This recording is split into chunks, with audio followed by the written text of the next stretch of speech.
एक दिन देवर्षि नारद, जो भगवान विष्णु के अनन्य भक्त और देवताओं के ऋषि माने जाते हैं, नारायण नारायण का जाप करते हुए अंतरिक्ष के मार्ग से यमलोक पहुंच गए। यमलोक वह स्थान है जहां मृत्युप्रांत जीवों के कर्मों का लेखा जोखा होता है और उन्हें उनके कर्मों के अनुसार स्वर्ग या नरक में भेजा जाता है। यमराज, जो मृत्यु के देवता और न्याय के प्रतीक माने जाते हैं, विशाल सिंहासन पर विराजमान थे और उनके पास चित्रगुप्त बैठे थे, जो सभी जीवों के कर्मों का लेखा रखते हैं।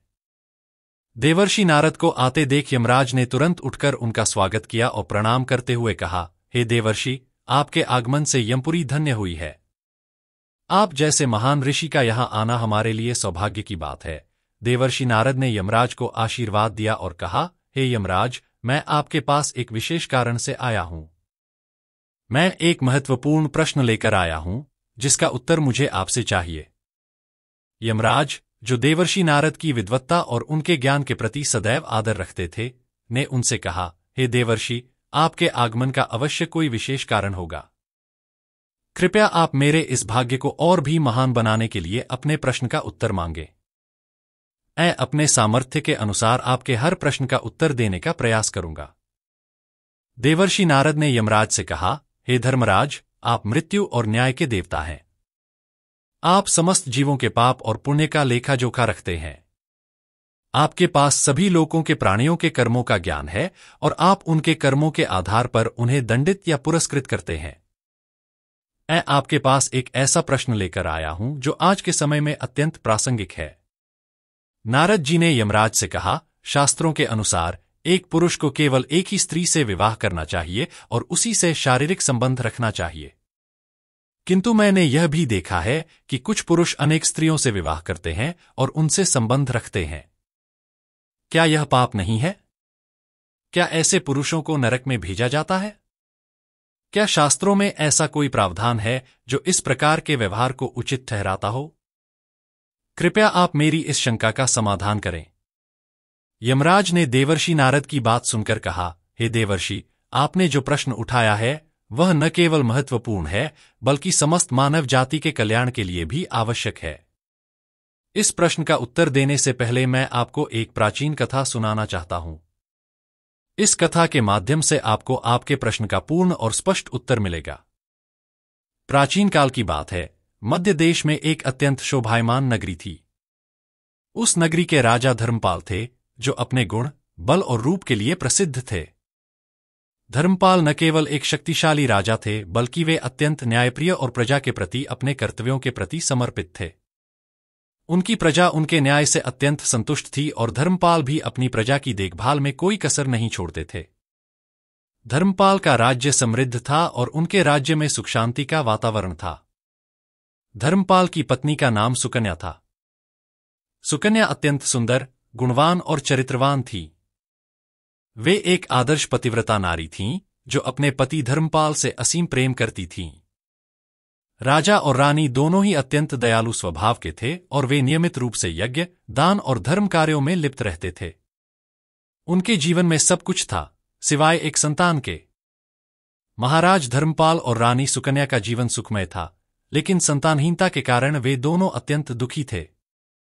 राजा धर्मपाल को इस बात का हमेशा ख्याल रहता था कि उनका राज्य संतान के बिना भविष्य में शासक विहीन हो जाएगा। इस चिंता के कारण वे अनेक वैद्य, ऋषिमुनियों और ज्ञानी व्यक्तियों से परामर्श करते रहे, किंतु कोई उपाय काम नहीं आया। राजा ने संतान प्राप्ति के लिए अनेक प्रयास किए, विभिन्न यज्ञ, तपस्या, दान और व्रत किए, लेकिन संतान प्राप्ति का सौभाग्य उन्हें नहीं मिल सका। उनकी प्रजा भी अपने राजा की इस हालत से दुखी थी, क्योंकि वे अपने राजा से असीम प्रेम करती थी और उन्हें संतानहीन देखकर उनका हृदय व्याकुल हो जाता था। अंततः राज्य की प्रजा ने एक निर्णय लिया और वे सभी मिलकर राजा धर्मपाल के पास पहुंचे।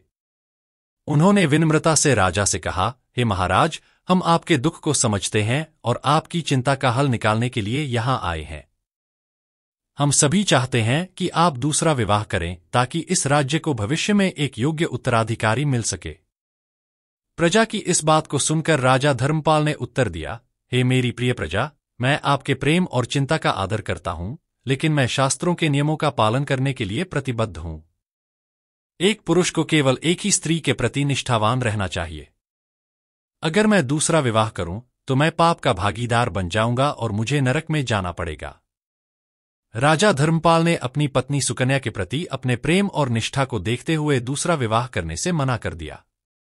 उन्होंने कहा कि एक पुरुष के साथ दो स्त्रियां सुखी नहीं रह सकतीं और दूसरा विवाह करना शास्त्रों के विपरीत होगा।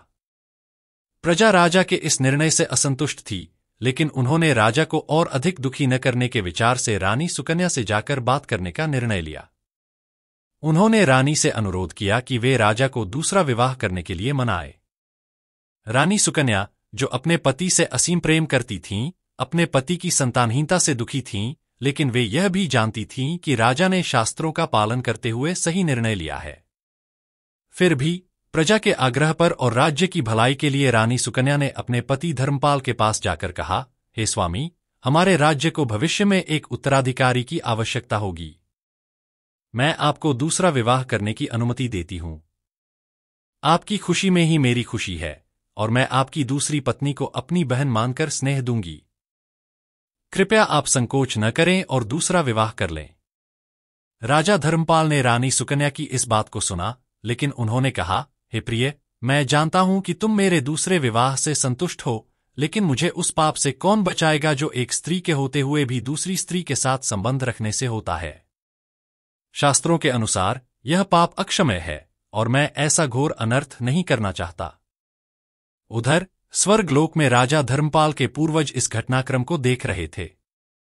वे इस बात से अत्यंत चिंतित थे कि यदि राजा धर्मपाल को संतान नहीं होगी तो उनके वंश का नाश हो जाएगा। इस भय से वे अत्यंत दुखी हो गए और सोचने लगे कि उनके कुल का उद्धार कैसे होगा। अंततः राजा के सभी पूर्वज एक दिन राजा धर्मपाल के सपने में आए और उन्हें दर्शन देते हुए कहा, हे पुत्र, तुम्हारे कारण हमारी दुर्गति हो रही है। हमारे कुल का विनाश हो रहा है। यदि तुम संतान प्राप्त नहीं करोगे तो न केवल तुम्हारा वंश नष्ट होगा, बल्कि हमें भी नरक में जाना पड़ेगा। हमारे संपूर्ण कुल का विनाश हो जाएगा।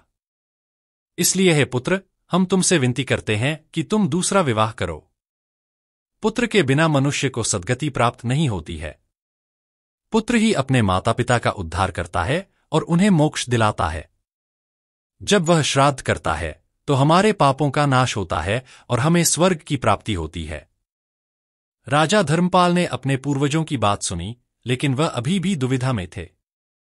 उन्हें यह समझ नहीं आ रहा था कि शास्त्रों का पालन कैसे करें और अपने पूर्वजों की इच्छा कैसे पूरी करें।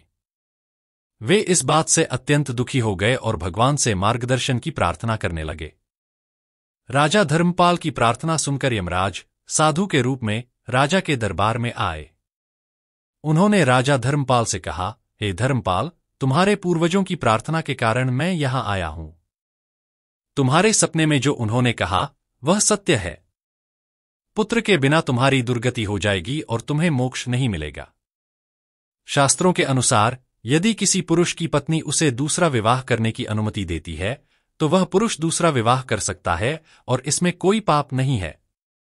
यह नियम उन विशेष परिस्थितियों में लागू होता है जब पुरुष को संतान प्राप्ति के लिए दूसरा विवाह करना अनिवार्य हो जाता है। यमराज ने राजा धर्मपाल को यह भी बताया कि शास्त्रों में ऐसा प्रावधान है कि यदि पत्नी स्वेच्छा से अपने पति को दूसरा विवाह करने की अनुमति देती है और दोनों पत्नियां एक साथ शांतिपूर्ण ढंग से रहती हैं, तो यह विवाह धर्म के अनुकूल माना जाता है। उन्होंने कहा कि इस प्रकार के विवाह में कोई पाप नहीं होता, क्योंकि इसमें दोनों पक्षों की सहमति होती है और इसका उद्देश्य केवल संतान प्राप्ति और वंश की रक्षा करना होता है। राजा धर्मपाल यमराज के वचनों को सुनकर प्रसन्न हो गए और उन्होंने अपनी पत्नी सुकन्या से दूसरा विवाह करने की अनुमति मांगी। रानी सुकन्या ने सहर्ष अनुमति दी और राजा ने दूसरी स्त्री से विवाह किया, जिससे उन्हें पुत्र प्राप्त हुआ। पुत्र की प्राप्ति से राजा और रानी दोनों ही अत्यंत प्रसन्न हुए और उनके राज्य में पुनः सुख शांति का वातावरण स्थापित हो गया। इस प्रकार यमराज ने देवर्षि नारद को स्त्री और पुरुष के विवाह और आचरण के संबंध में महत्वपूर्ण ज्ञान दिया। उन्होंने यह स्पष्ट किया कि शास्त्रों में दिए गए नियम और प्रावधान परिस्थितियों के अनुसार अलग अलग हो सकते हैं। इस कथा का मुख्य उद्देश्य यह है कि धर्म का पालन करते हुए विशेष परिस्थितियों में यदि पुरुष और स्त्री दोनों की सहमति हो तो दूसरा विवाह किया जा सकता है और इसमें कोई पाप नहीं होता। यमराज की इस कथा को सुनने के बाद देवर्षि नारद संतुष्ट हुए और उन्होंने यमराज का धन्यवाद किया। उन्होंने यह समझ लिया कि शास्त्रों का पालन करना अत्यंत महत्वपूर्ण है, लेकिन परिस्थिति के अनुसार धर्म के नियमों में भी लचीलापन हो सकता है। देवर्षि नारद ने यमराज से विदा ली और अपने मार्ग पर चल पड़े, इस ज्ञान के साथ कि धर्म का पालन और मानवता की भलाई दोनों ही अत्यंत महत्वपूर्ण है।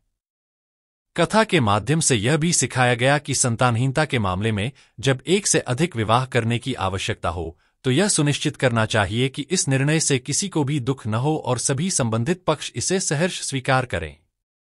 साथ ही यह भी ध्यान रखना चाहिए कि विवाह एक पवित्र संबंध है और इसे शास्त्रों के अनुसार ही निभाना चाहिए। कथा समाप्त होती है, लेकिन इसके पीछे छिपा संदेश आज भी उतना ही प्रासंगिक है। यह कथा हमें बताती है कि धर्म के पालन में लचीलापन आवश्यक है, लेकिन वह लचीलापन भी धर्म और न्याय के अंतर्गत ही होना चाहिए।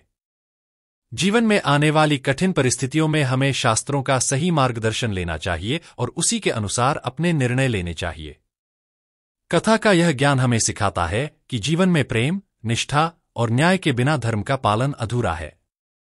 यदि किसी परिस्थिति में धर्म और न्याय का पालन करते हुए हमें लचीलापन अपनाना पड़े, तो वह भी धर्म के अनुसार ही होना चाहिए। इस कथा का उद्देश्य हमें सही दिशा में सोचने और कार्य करने की प्रेरणा देना है। इस कथा का अनुसरण करके हम अपने जीवन को अधिक संतुलित और सही दिशा में ले जा सकते हैं। हमें अपने निर्णयों में धर्म, न्याय और मानवता का ध्यान रखना चाहिए और इसी के आधार पर अपने जीवन की दिशा तय करनी चाहिए।